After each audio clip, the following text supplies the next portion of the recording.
I think another tornado warning got canceled because it says severe weather statement. The warning remains in effect until 6 p.m. for Greene, northwestern Guthrie, northeastern Audubon, southern Calhoun, and eastern Carroll counties.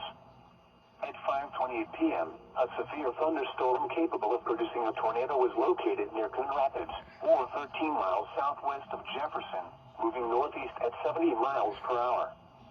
Expected hazards include tornado. This is a radar-indicated threat. The following impacts are expected. Flying debris will be dangerous to those caught without shelter.